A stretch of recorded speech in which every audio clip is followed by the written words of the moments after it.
नमस्कार। खबर सहारनपुर से मैं अनिल कुछाड़िया। आज की मुख्य खबरें। नगर कोतवाली पुलिस ने नुमाइश कैंप क्षेत्र से हुई चोरी की घटना का किया खुलासा, 2 गिरफ्तार।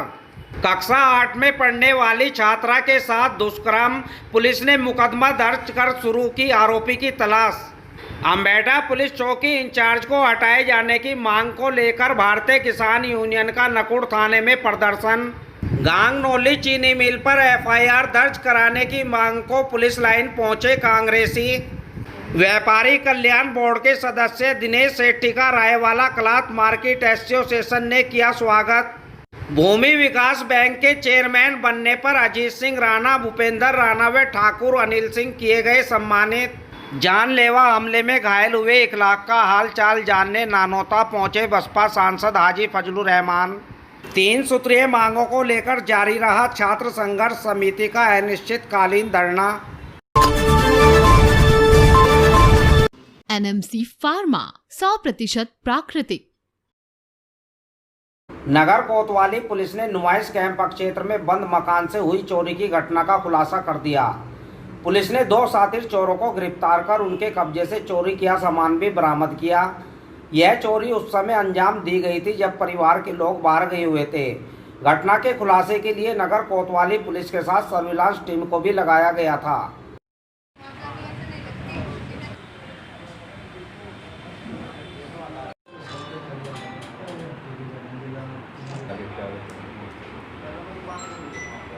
देखिए, अभी आपको जानकारी होगी नुमाइश कैंप क्षेत्र में एक चोरी हुई थी और उसका कोतवाली नगर पुलिस ने खुलासा किया है। 2 शातिर चोर हैं इसमें, एक का नाम खुर्रम है, एक का नाम समीर। इन दोनों को गिरफ्तार किया है और उनके कब्जे से कुछ मोबाइल, कुछ जेवरात और इसी प्रकार से और जो घटना में जो है सामान दिया था उसको बरामद करेंगे। उसी का खुलासा करने के लिए इन दोनों अपराधियों का, दोनों व्यक्तियों का एक आपराधिक इतिहास है। इसमें जो खुर्रम नाम का व्यक्ति है वो किला नवाबगंज क्षेत्र का रहने वाला है और जो समीर है वो थाना नवाबगंज क्षेत्र का निवासी है। तो उम्मीद है कि इसके बाद भी 2 चोरियाँ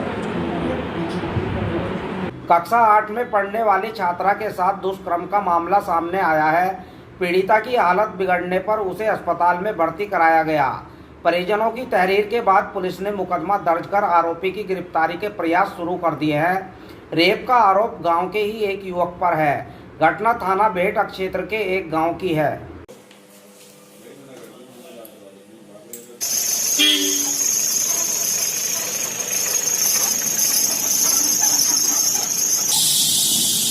दिनांक 8/9/2020 को शाम को करीब 9 बजे एक सूचना प्राप्त हुई थी कि ग्राम जमालपुर जो कि बेहट में है उसमें एक लड़की के साथ बलात्कार की घटना हुई है। तुरंत से पुलिस द्वारा मौके पर पहुंचकर मौका मुआयना किया गया। साथ ही साथ जो लड़की थी उसको मेडिकल के लिए भेजा गया और तुरंत से उनके द्वारा जो प्राप्त एफआईआर है उस पर एफआईआर दर्ज करके आगे की वैधानिक कार्रवाई की गई है और इसमें मेडिकल करवाया जा रहा है। साथ ही साथ इसमें टीम भी गठित कर दी गई है। जल्द से जल्द जो नामजद आरोपी है उसकी गिरफ्तारी की। में लड़की बरामदगी व किसानों को चालान काट परेशान करने को लेकर भारतीय किसान यूनियन ने नकुड़ थाने में प्रदर्शन किया। किसान अम्बेटा चौकी इंचार्ज को हटाने की मांग कर रहे थे। घेराव की सूचना पर सीओ मौके पर पहुंचे। सीओ ने किसानों की मांग पर कार्रवाई का आश्वासन दिया, जिसके बाद ही किसानों ने घेराव समाप्त किया। इस दौरान अशोक चौधरी, संजय चौधरी, प्रदीप ठाकुर, कमलेश चौधरी आदि मौजूद रहे। उसमें छूट दे दिया और सभी अपना भाई वो संसाधन उसमें जो भी उसमें वो है एक्स्ट्रा जुड़ा था उसे लगवाना और देख का भाई कोई भी पुलिस वाला दिए आधार कार्ड एसएसपी साहब का कह दिया। एसएसपी साहब भी हमारे साथ दे और भाई आज एसडीएम का कह देगा। सीओ साहब ने भी सुन लिया, यहाँ थाना अध्यक्ष जो भी हैं वही जितने साथी हैं सबने सुन लिया। भाई बहुत नहीं कार्रवाई हुई। भाई पता हम बैठा सड़क के बीच में बैठे जा रहा थाने चौकी में बैठे था, सड़क के बीच में चौकी के सामने हुई। ठीक है भाई, गांगनौली चीनी मिल मालिकों, जीएम एवं वीपी पर एफआईआर दर्ज करने की मांग को आज कांग्रेसी पुलिस लाइन पहुंचे। पूर्व प्रदेश महामंत्री सुशील चौधरी के नेतृत्व में कांग्रेसियों ने बताया गांगनौली मिल द्वारा किसानों का बकाया गन्ना भुगतान नहीं किया जा रहा, जिसके कारण क्षेत्र का किसान पैसों का मोहताज हो गया। 7 सितंबर को थाना सदर बाजार में तहरीर दी गई थी, लेकिन उस पर मुकदमा दर्ज नहीं किया गया। सदर थाने में मिले थे, एक तहरीर दी गई थी इन चीनी मिल मालिकों के और प्रबंधन तंत्र के खिलाफ कि इन्होंने 2 साल भर का हमारा भुगतान रोक रखा है। इनके खिलाफ धोखाधड़ी की। सुशील चौधरी, पूर्व महासचिव उत्तर प्रदेश कांग्रेस और राष्ट्रीय उपाध्यक्ष अखिल भारतीय जाट महासभा। आज हम कप्तान साहब के यहाँ आए हैं एक FIR दर्ज करवाने के लिए, क्योंकि परसों हमने सदर थाने में गांगडोली चीनी मिल के प्रबंधक और उनके मालिकों के विरुद्ध एक तहरीर दी थी, जिसमें कि उन्होंने हमारे साथ बहुत बड़ा धोखाधड़ी की है और साल भर का गन्ने का भुगतान नहीं दिया है। SHP महोदय के पास आए हैं कि इस मालिकों के दोनों मालिक और दोनों GM और GM केन इनके विरुद्ध मुकदमा कायम करवाएं SHP महोदय थाने के अंदर। अगर नहीं करवाएंगे फिर हम आंदोलन का रूप धारण करेंगे। रायवाला क्लॉथ मार्केट एसोसिएशन ने आज उत्तर प्रदेश व्यापारी कल्याण बोर्ड के सदस्य दिनेश सेठी का स्वागत किया। एसोसिएशन प्रधान गुलशन धिंगड़ा, उप प्रधान अजय काल्डा, मंत्री संजय अरोड़ा ने कहा कि दिनेश सेठी के प्रयासों से रविवार की साप्ताहिक बंदी खत्म हुई है। इससे कपड़ा व्यापारियों को काफी राहत मिलेगी। उन्होंने मुख्यमंत्री व जिला प्रशासन का भी आभार जताया।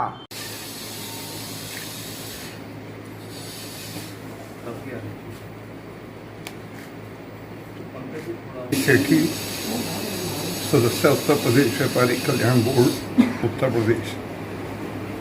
आदरणीय योगी जी के द्वारा जो उत्तर प्रदेश के व्यापारियों के लिए लॉकडाउन को पूर्ण रूप से समाप्ति की गई, जिससे कि सहारनपुर में कपड़ा व्यवसाय को बहुत ज़्यादा फर्क इतवार की बंदी से पड़ रहा था, वो आज समाप्त हुआ।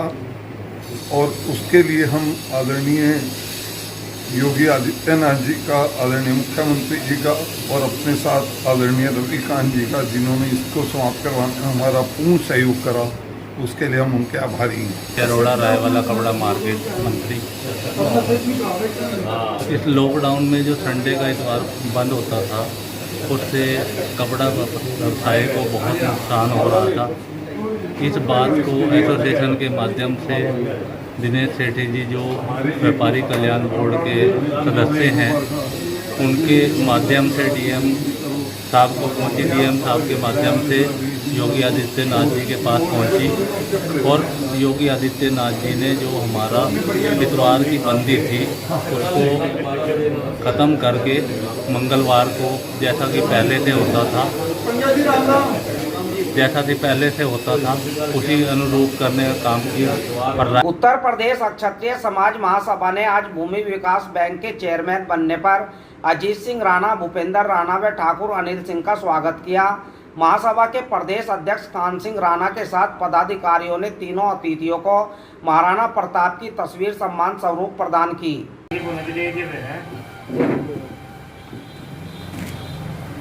ये बहुत सौभाग्य की बात है। हम तो अपने आप में गर्व महसूस कर रहे हैं कि हमारे बड़े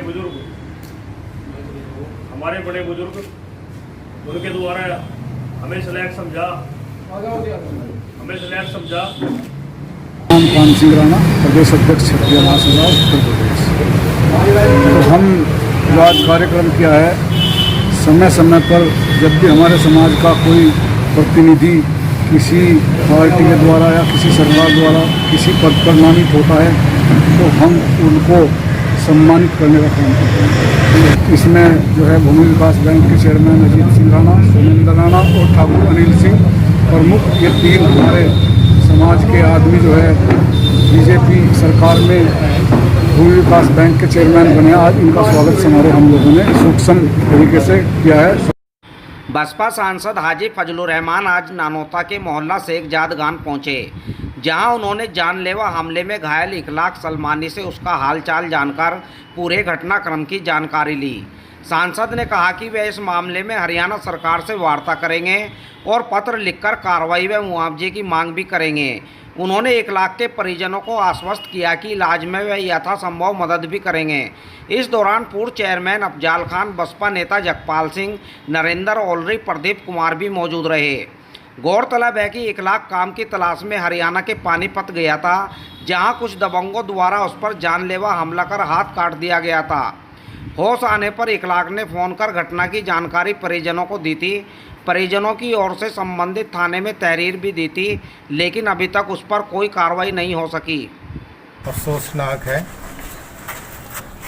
1 लाख अहमद जो कि अपने माश तलाश करने के लिए, काम तलाश करने के लिए पानीपत गया था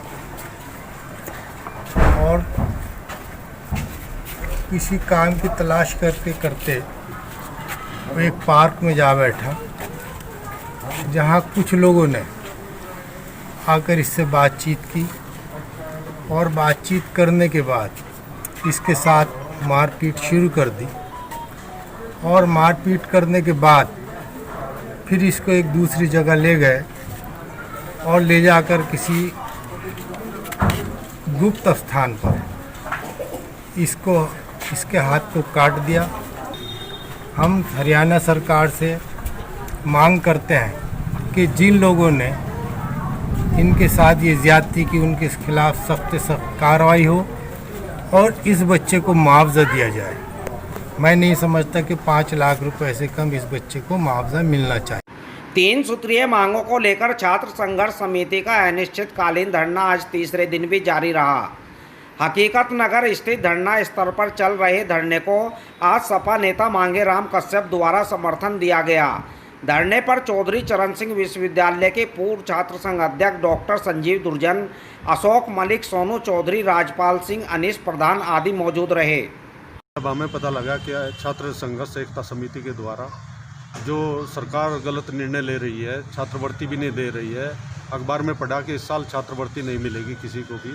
तो ये इस देश का दुर्भाग्य है कि एक तरफ तो हम देश को विश्व गुरु बनाना चाहते हैं और शिक्षा से हम दूर करना चाहते हैं। मेरा अनुरोध आज इस धरने के माध्यम से, मैं इस धरने को पूर्ण समर्थन और सहयोग देना चाहता हूं, क्योंकि ये इतनी अच्छी मांग है कि शिक्षा एक समान हो, सबके लिए समान शिक्षा हो और निःशुल्क शिक्षा हो, छात्रवृत्ति मिले।